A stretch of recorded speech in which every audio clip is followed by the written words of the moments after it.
Hey guys, Claire here, and in today's video we're going to talk about all things Harry and Meghan. Invictus Games 2025 is fast approaching, and this week we've been treated to a new video about the upcoming games.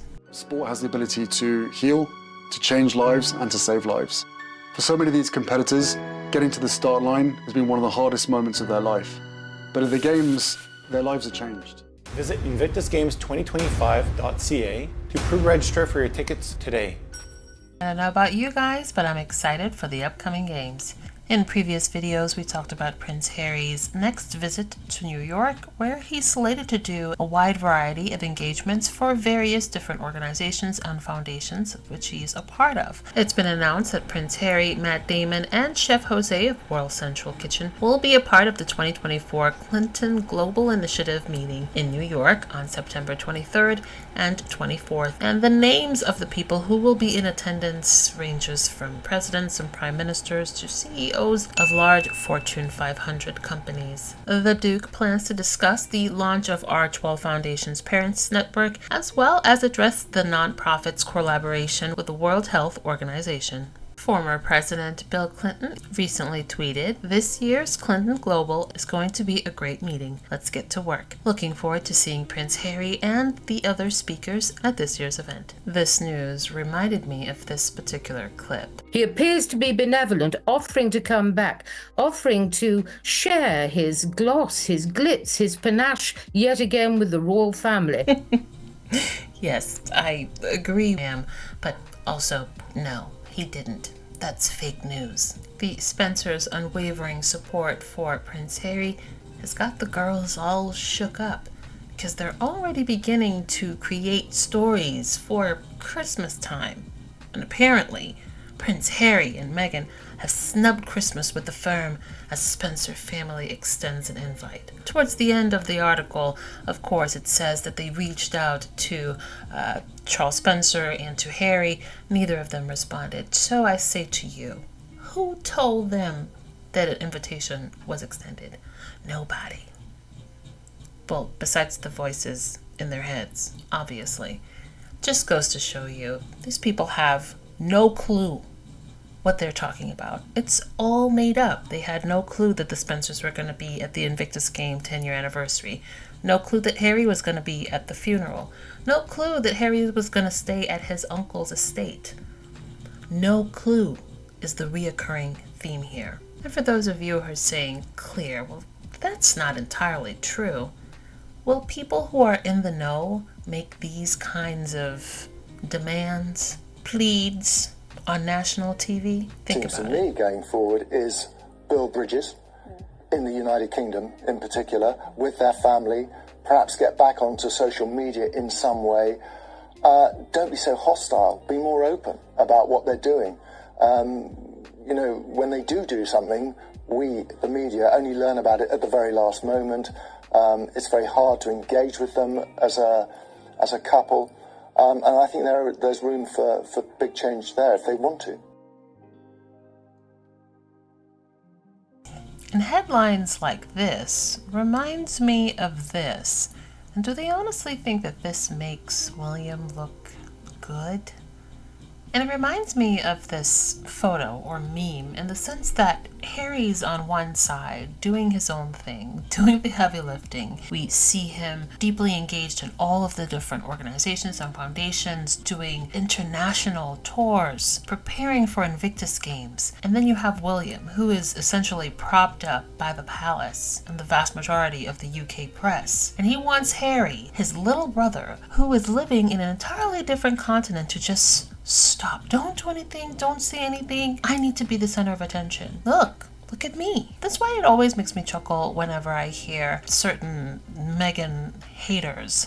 I hate the word haters, but people who spend an insane amount of time and energy just trying to tear Meghan apart refer to her as me Meghan, because to me that reads as projection. When I look at certain things, especially with William, it's Mimi Willie, not Mimi Meghan. If Meghan was really this narcissistic, attention-grabbing sort of person that they try to label her as, we would see that woman all the time. We barely see her. So when she comes out and she makes appearances or she goes on tour, we're so happy. We're so excited because we barely see her. So that is what this reminds me of. William being propped up by the palace and the press, needing all the attention, and he's like, I can't get the attention because Harry said something thousands of miles away. It's ridiculous. Well, William's back in work after a 7-week holiday in which he will have pocketed more than £2 million in wages. Yes, you heard that correctly, for his own personal use. The absolute irony of a billionaire with unlimited resources, time, power and riches is not lost on me. And I hope it's not lost on you when said billionaire visits an art exhibition shining a light on homelessness. The absolute ridiculousness of the whole situation makes my blood boil. William is trying to shine a light on the causes of homelessness and change the face of homelessness, whatever that means. I don't understand it. It's word soup, it's word salad. But William could be doing so much more with his unlimited time, resources, money and power to actually fix homelessness. Deeds, not words. Not going to a gallery for an hour, pointing at things, getting photographs taken and looking at things and shaking hands.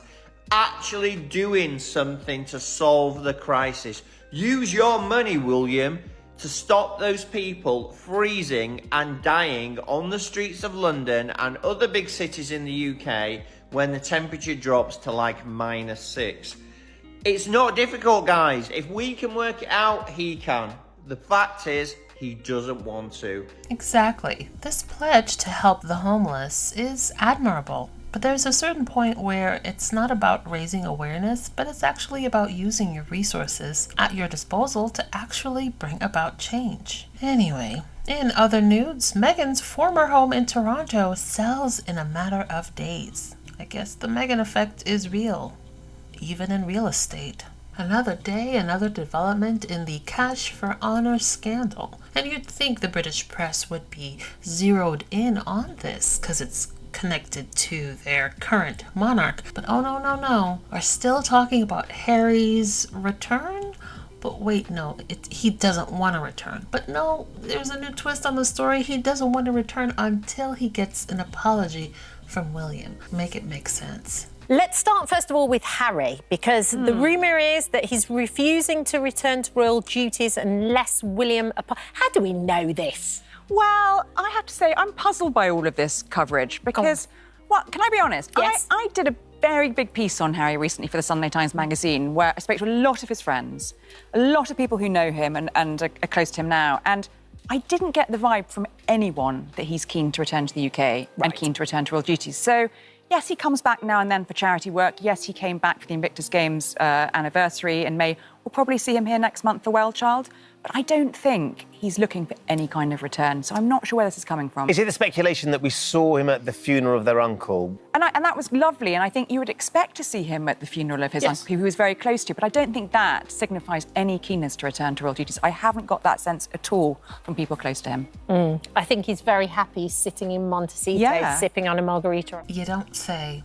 And do you guys think that Roya is going to be doing an in-depth investigation about this recent development for Charles's Cash for Honors scandal? Do you think she'll be interviewing people who are closely related to these foundations? Somehow I doubt it. Focus on Harry and Meghan, yes. Asking the hard-hitting but appropriate questions to the people at the top of the pyramid who receive taxpayer funding. Your monarch. Now, I'm not going to go in depth into the Cash for Honors, but essentially on Thursday, the whole scandal was reignited because the charity regulator condemned the foundation of a Saudi billionaire who secretly received a CBE from Charles. So Scotland Yard began a criminal investigation after the newspaper revealed that Michael Fawcett, remember that was Charles's right-hand man, who ran Charles's charities, offered to help the billionaire obtain a British citizenship and a knighthood in return for donations. Now, this billionaire, who made donations totaling about £1.5 million to the King's charity via his own foundation, received an honorary CBE from Charles during a private ceremony at Buckingham Palace in 2016. Fawcett wrote to him the following year saying that the King's charity would contribute to the application for citizenship and apply for the CBE to be increased to a knighthood.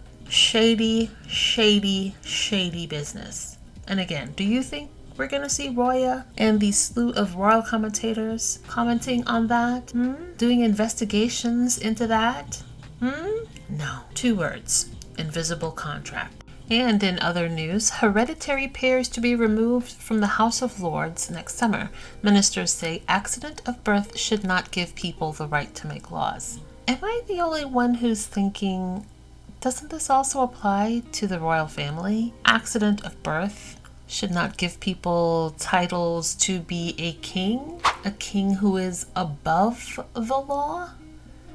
I don't know. It's a slippery slope. Now, I agree with this all the way.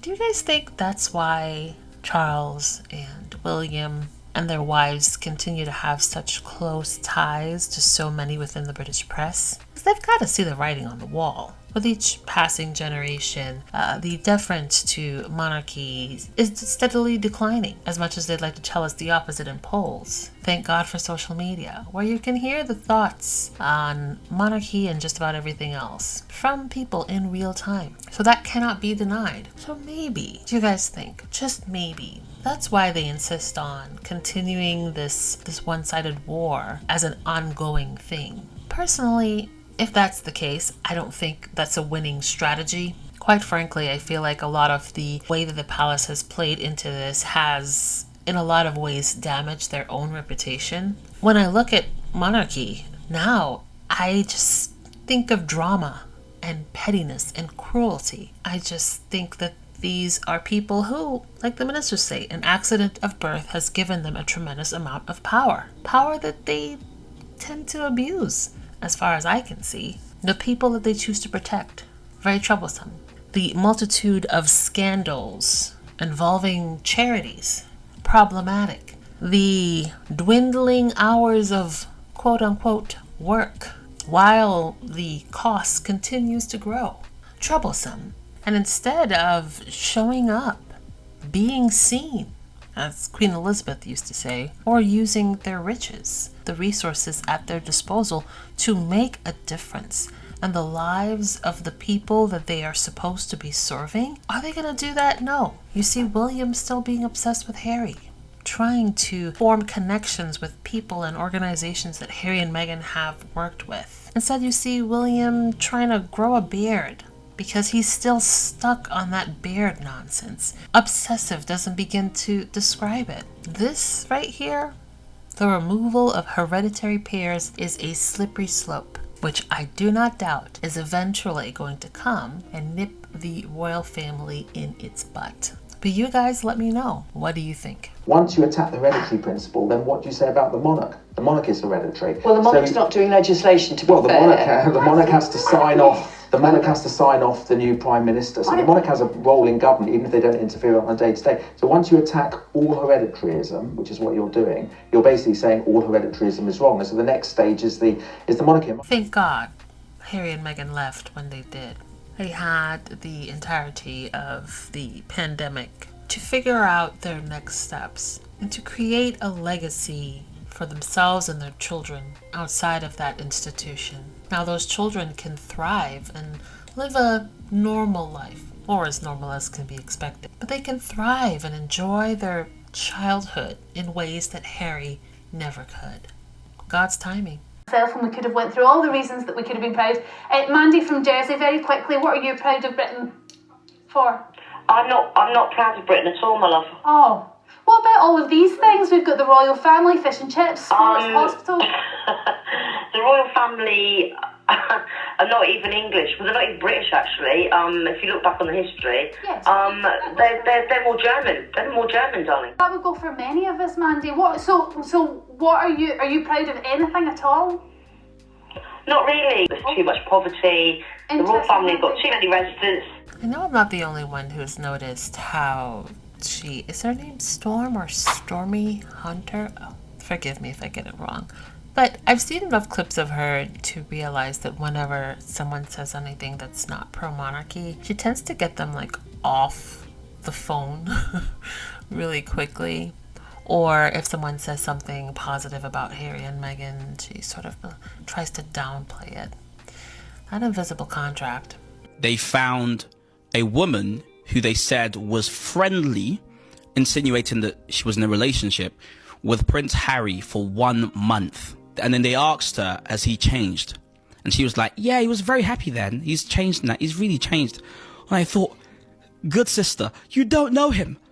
You know, I mean, it was a month. You know, you texted a lot for a month, you know, and you could just see folks clutching at straws just to kind of keep the narrative and the story going. As I've seen, like, a grown man frothing at the mouth talking about their hatred for Meghan, or someone, you know, and I kind of think, where it can't just be her. This has unearthed this uneasiness, if you like, about the future, the uncertainty that stirs up the kind of I guess the driver is fear, really, about the future, which materializes in criticisms of people who, as you said, have now become emblematic of progress or change.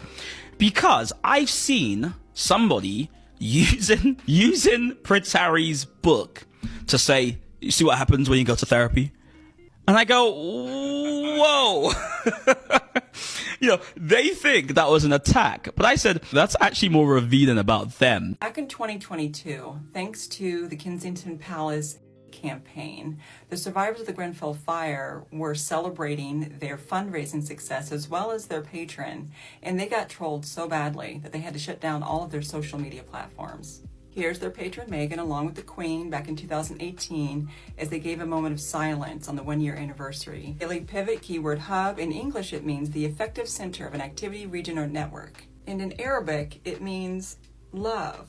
It says, in the aftermath of the devastating Grenfell fire in 2017, survivors gathered at the Al-Manar Centre in West London to prepare food for their families and community. Soon after, it became the Hub Community Kitchen, and in September 2018, Meghan's first solo rural project was supporting the organization and even helping them to launch a charity cookbook. She also wrote the foreword, and in 2018, she hosted a celebratory event for the launch of the cookbook, and in attendance was her mother, Miss Doria, and her husband, Harry. According to the Royal Foundation financial report, it brought in over $111,000 just in 2023. Meghan's impact on the lives of those who need a spotlight and some resources is profound and lasting because service is universal.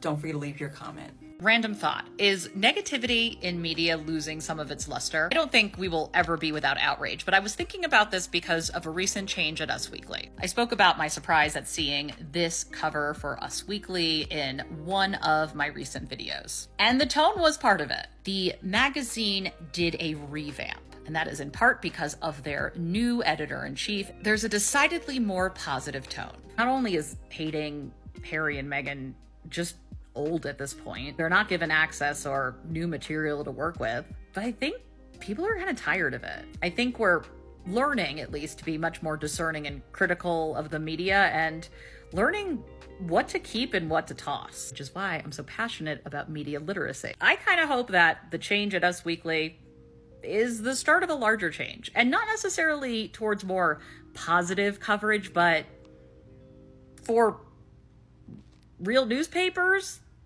you know, factual, honest, straightforward reporting. Maybe positivity and fair and balanced journalism will be more profitable. Fortunately, that matters when you live in a capitalist society. Dear God, I hope so. I agree with Meredith. I feel like I've noticed an uptick in more unbiased, fair commentary, at least here in the US. I feel like the UK tabloids is a lost cause, so. And I hope that this is a trend that continues. You don't always need to be positive or to put a positive spin on everything, but just be fair and just provide the facts. I feel like that's not too much to ask for. So I am hoping and praying that this continues, and not just as it relates to Harry and Meghan, but in politics, in just life on social media in general. I am tired of the negativity. There is a profound and intense loneliness that comes with being the person in your family that realizes and points out the dysfunction. Yeah, exactly this. This is what, those two chapters are exactly what goes through my mind every time I come across an anti-Harry and Meghan clip where the narrative is that Harry is longing to return to his old life.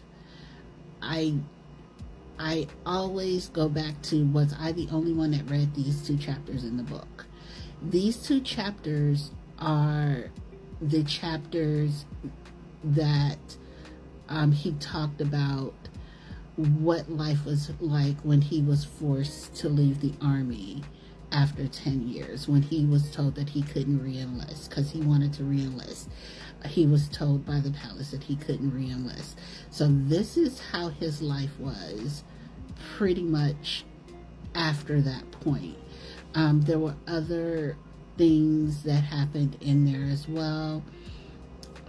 But these are the chapters. The one where he spends his nights drying his clothes on a radiator, sitting outside smoking because there isn't anything else to do but to watch Friends, where he has to go incognito to grocery shop and to shop at TK Maxx, how he only had a 200-pound budget to go and get casual clothes, things where he would get sick in the car on the way to engagements because he would have paralyzing panic attacks.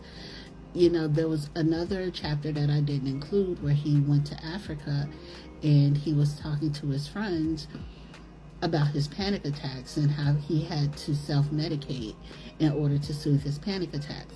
Like, all of this stuff is what happened once he left the army. And this is the stuff he was dealing with before meeting and marrying Meghan. Even when he met Meghan, and he, in those years that he was going through, he was still going through this at a certain level. But to say that this is what he wants to go back to, he wants to leave a wife who loves him, a career that he's building, and 2 children that he's longed for his whole life. You're saying that he wants to leave all of that to go back to being in a small cottage above 2 elderly cousins, drying his clothes on a radiator, eating frozen dinners, and smoking on his terrace. Okay.